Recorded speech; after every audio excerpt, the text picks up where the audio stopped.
تو ایک بات تو یہ نوٹ کر لیں، اب انسان جب دنیا میں آ جاتا ہے تو یہ جیسا کہ میں نے آپ کو کہا کہ یہ غافل ہے، یہ جاہل ہے، یہ بیمار ہے، یہ بے جان ہے، یہ سو رہا ہے۔ اب اس کو اللہ تعالی، اب اس کی ہدایت کا ذمہ اللہ تعالیٰ نے خود لے لیا ہے۔ اعوذ باللہ من الشیطان الرجیم، بسم اللہ الرحمن الرحیم، اللہم صلی علی سیدنا محمد معدن الجود والکرم وآلہ وسلم۔ سامعین و ناظرین اکرام، السلام علیکم ورحمۃ اللہ وبرکاتہ۔ آج ہمارا موضوع یہ ہے کہ کیا ہم سو رہے ہیں؟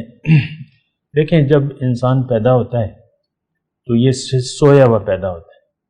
ایک بات نوٹ کر لیں، انسان جب بھی پیدا ہوتا ہے اور یہ شعور میں آتا ہے تو ایک تو یہ سو رہا ہوتا ہے، دوسری بات یہ ہے کہ آج کا موضوع تو ہمارا سونے پہ ہے، اور لیکن ساتھ ساتھ میں آپ کو یہ بھی بیان کر دوں کہ انسان جب شعور سنبھالتا ہے تو یہ اندھیرے میں ہوتا ہے۔ تیسری بات یہ ہے کہ انسان جب شعور سنبھالتا ہے تو یہ بے جان ہوتا ہے، اس میں جان نہیں ہوتی۔ چوتھی بات یہ ہے کہ جب بھی انسان شعور سنبھالتا ہے تو یہ بیمار ہوتا ہے۔ ہر انسان بیمار ہوتا ہے، بیمار ہے، سویا ہوا ہے، بیمار ہے، اس کو شفا کی ضرورت ہے، سویا ہوا ہے، اس کو جاگنے کی ضرورت ہے، اور بے جان ہے، اس کو زندگی کی ضرورت ہے، اس میں جان نہیں ہے، زندگی کی ضرورت ہے۔ یہ جاہل ہے، اس کو علم کی ضرورت ہے، بے خبر ہے، یہ بے خبر ہے، اس کو خبر کی ضرورت ہے، علم کی ضرورت ہے۔ تو خیر، آج کا جو میرا موضوع ہے وہ تو یہی ہے کہ کیا ہم سو رہے ہیں۔ دیکھیں، بات یہ ہے حقیقت میں، اور حقیقت کو اگر ہم محسوس کر لیں اور اس پہ یقین کر لیں تو وہ زیادہ بہتر ہے، جو بھی حقیقت ہے۔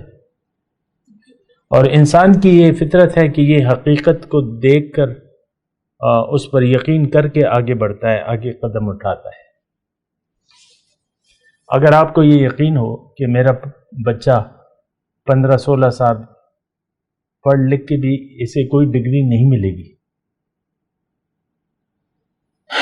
اگر آپ کو یہ یقین ہو کہ 15 سال میں بچے کو تعلیم دلواؤں گا بھی اس کو کوئی ڈگری نہیں ملے گی، بلکہ اس کو کم تر سمجھا جائے گا معاشرے میں، اس کی کوئی عزت نہیں ہوگی، مثال کے طور پر اس کا، اور یہ معزز نہیں ہو سکتا، یہ پیسہ دنیا نہیں کما سکتا تعلیم حاصل کر کے، اور کچھ بھی نہیں بن سکتا بلکہ ڈیگریڈ ہوگا۔ اگر آپ کو یہ یقین ہو تو پھر آپ بچے کو 15 سال تک تعلیم نہیں دلوائیں گے، بلکہ وہ کام کریں گے جو کام کی جس میں آپ کو کوئی فائدہ نظر آئے۔ انسان دیکھیں وہ کام کرتا ہے جس میں اس کو کچھ فائدہ نظر آتا ہے۔ ایک تو بات یہ جینون ہے نا، ہم سارے انسان فائدے کے لیے لگے ہوئے ہیں، وہ ٹھیک ہے دنیا کا فائدہ ہے ہمارے پیش نظر، لیکن فائدہ تو ہے نا، اور ہمیں یقین ہے کہ یہ ہم کام نہیں کریں گے یا دنیا کا وہ نہیں کریں گے تو پھر ہمیں کچھ ملے گا نہیں، حاصل نہیں ہوگا، لہٰذا ہم سب جٹے ہوئے ہیں دنیا کے کام میں، محنت کر رہے ہیں، جو بھی ہے۔ تو ایک بات تو یہ ہے کہ انسان کی سوچ بنتی ہے یقین سے، یقین نہ ہو تو اس کی سوچ نہیں بنتی، عام سی بات ہے۔ کسی چیز پر ہمارا اگر یقین نہیں ہوتا تو ہماری سوچ نہیں بنتی، تو اس کو ہم فضول کام، مطلب ایک کام کو ہم کارآمد نہیں تصور کرتے، اور تو ہماری سوچ بھی نہیں بنتی، اور اس کام کے کرنے کو ہم فضول سمجھتے ہیں۔ اور انسان کی یہ فطرت ہے، یہ فضول کام نہیں کرتا، جس کا کوئی مقصد نہ ہو، جس کا کوئی فائدہ نہ ہو، جس کا کوئی حاصل نہ ہو، تو یہ وہ فضول کام خود بھی نہیں کرتا اور دوسروں کو بھی روکتا ہے فضول کام کرنے۔ کیا فضول کام کر رہے ہو، کیا فضول بات کر رہے ہو، یہ فطرت ہے ہماری۔ اب دیکھیں، ہم میں اور دیگر مخلوقات میں فرق ہے بہت زیادہ، کہ دیگر مخلوقات کا مقصد جو ہے وہ محدود ہے، دیگر مخلوقات کا مقصد جو ہے وہ محدود ہے، وقتی طور پہ دنیا کے فائدے کے لیے، بلکہ میں یہ کہوں کہ اللہ تعالیٰ نے ہر چیز جو ہے ہمارے فائدے کے لیے بنائی ہے، اور پھر ان سے وہ مجبور بھی ہے، اور ان کا وقتی طور پہ کوئی فائدہ ہے، وقتی طور پہ کوئی مقصد ہے، تو وہ اپنا کام کر کے بس ختم ہو جاتی ہیں، پھر اس کی دوبارہ کوئی زندگی نہیں ہے۔ ہماری مسئلہ یہ ہے کہ ہمارا مقصد ظاہر نہیں ہے، دنیا نہیں ہے۔ اللہ تعالیٰ نے ہمیں دنیا کے لیے نہیں بنایا ہے کہ ہم دنیا کمائیں کھائیں، کھاؤ پیو عیش کرو، سنا ہے کہ مزے اڑاؤ، کھاؤ پیو عیش کرو، بس خوب مزے میں زندگی گزر رہی۔ بچے ہیں، پڑھ لکھ گئے ہیں، ایک ڈپٹی کمشنر ہے، پولیس کپتان ہے، بس اللہ کا لاکھ لاکھ شکر۔ ایسے لوگ شکر کرتے ہیں نا، اسی کے لیے زندگی گزارتے ہیں۔ بہرحال تو ایک بات یہ ہے کہ میں آپ کو یہ کہہ رہا تھا کہ انسان جو ہے وہ فضول کام نہیں کرتا، کارآمد کام کرتا ہے، اور جس کا کوئی مقصد ہو وہ کام کرتا ہے۔ تو اب یہ ہے نا کہ میں یہ آپ کو یہ بات کہہ رہا ہوں کہ ہمارا جو زمین پہ جو وجود ہے، تو وہ ظاہر ہے کہ ہمارا پیدا کرنے والا، ہمارا موجد اللہ ہے، اللہ نے ہمیں بنایا ہے۔ آپ بچے کو دیکھتے ہیں نا، 2 سال کا بچہ، ہر اعضاء مطلب اس کے پورے ہیں، کام کر رہے ہیں، نہیں کر رہے تو پھر آپ ڈاکٹر کے پاس دوڑتے ہیں کہ یہ کہ نا۔ تو یہ ساری ایک تخلیق ہے اللہ تعالیٰ کی، اور یہ دنیا کے لیے نہیں ہے۔ کم از کم ایک بات جو ہے ہمارے ذہن میں ہونی چاہیے، کیونکہ حضور صلی اللہ علیہ وسلم فرمایا کہ تمہیں اللہ تعالیٰ، دنیا تمہارے لیے، تم دنیا کے لیے نہیں۔ الدنیا خلقت لکم وانتم خلقتم للآخرہ، تمہیں اللہ تعالیٰ نے آخرت یعنی اپنے لیے بنایا ہے۔ آخرت کی کامیابی کیا ہے؟ اگر ہم آخرت میں کامیاب ہو جائیں گے تو کہاں ہوں گے؟ اللہ کے پاس ہوں گے۔ ان المتقین فی جنات ونہر فی مقعد صدق عند ملیک مقتدر، رب بادشاہ کے دربار میں ہوں گے، اس کے ساتھ ہوں گے، قرآن کی آیت ہے۔